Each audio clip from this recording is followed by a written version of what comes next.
In this video, I'm going to share with you the difference between Apollonian and Dionysian thinking and why this is relevant in your life right now, how you can increase your vitality, your life force, stand for something as a man and as a human on this planet in a time where everything seems to be getting more and more chaotic by the day and unstable by the day. It is time for us to step up as conscious beings on this planet and bring God back home.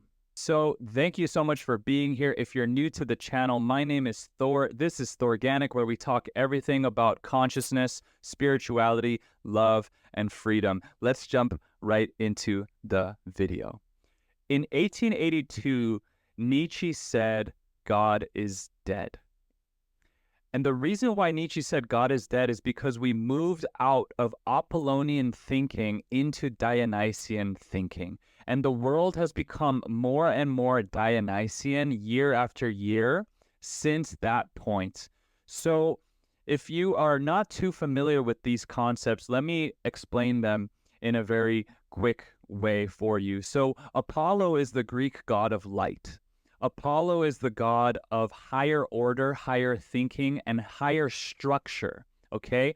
That's important because when we talk about consciousness, when we talk about being conscious individuals, what we're really talking about is synthesizing structure, okay? The more conscious you are as an individual, the more structured your consciousness is, the more order you're able to create in your interfacing with reality. So when you are of a higher consciousness, there is less chaos, disorder, and disarray in your consciousness. The more conscious you are, the more put together you are as an individual. Now, in the past, we used to think of this in very linear, sort of patriarchal, masculine kind of terms, right?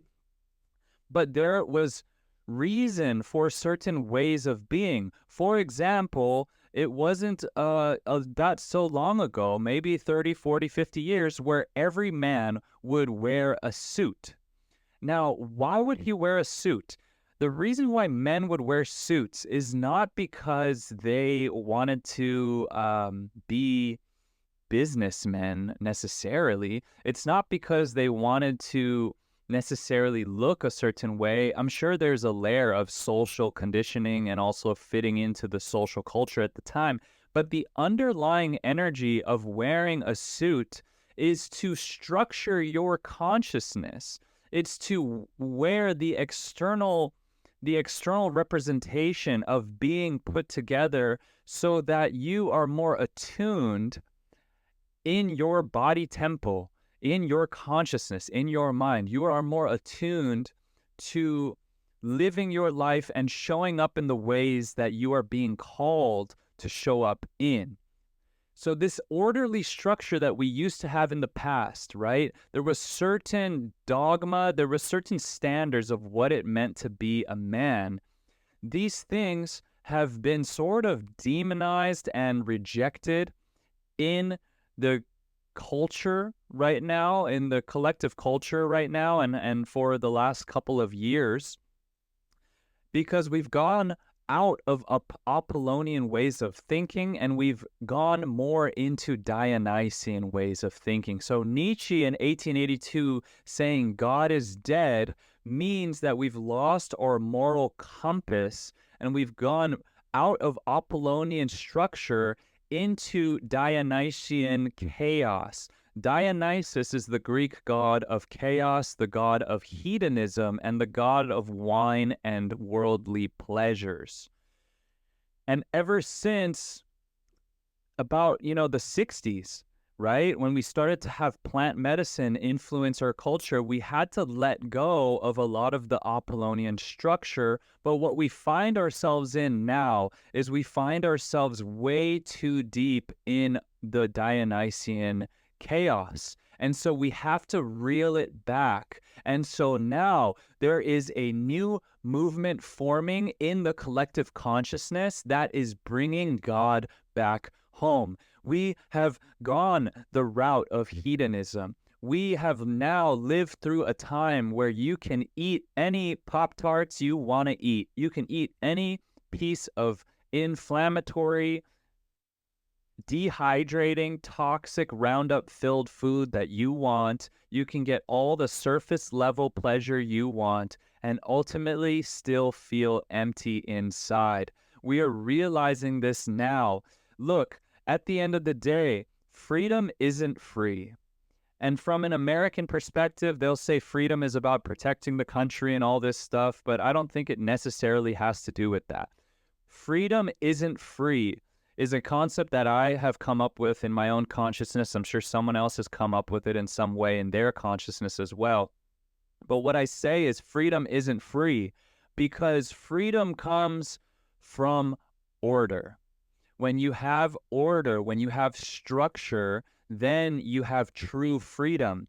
Because freedom from a hedonistic and Dionysian context, freedom coming from chaos, from the ability to say that you can just do whatever you want to do, when you want to do it, as you want to do it, because you think you're free. Well, if that's happening at the detriment of every single other person in your life, if that's coming at the detriment of your vitality, of your strength, of your connection to God, and your ability to show up balanced, centered, grounded, and powerfully in your life so that you may lift up all of those people around you, so that you may have plenty of children, so that you may grow your own food and sustain yourself and give from the overflow of God's love flowing through you so that you make the world a better place. If any of your freedom concepts are at a compromise to that, then it's not real freedom. It's just an illusion of freedom. So we need to bring it back. We need to bring it back. Jordan Peterson talked to Joe Rogan on a recent podcast, and he made this concept very clear. He said that the value of an individual has nothing to do with an individual. The psychological maturity of an individual has nothing to do with an individual. The psychological maturity of an individual has everything to do with how they fit into the collective as a whole. How do they show up for their family? How do they show up for their community? How are they showing up for everyone else in their life? Because we live in symbiotic relationship with everything else and everyone around us. And that is the only way that humans thrive as a species, is as we all work together, as we help one another. And right now, we're living in a time of hyper-individuality that doesn't work. Guys, it is time to return to the community again. It is time to return to the tribe. If you are watching this video and have watched to the end of this video, then you are an awakened spiritual being that is part of this collective awakening and this collective consciousness rising on this planet. You are a part of this new earth, and you are creating the new earth with your very life force right now as we speak.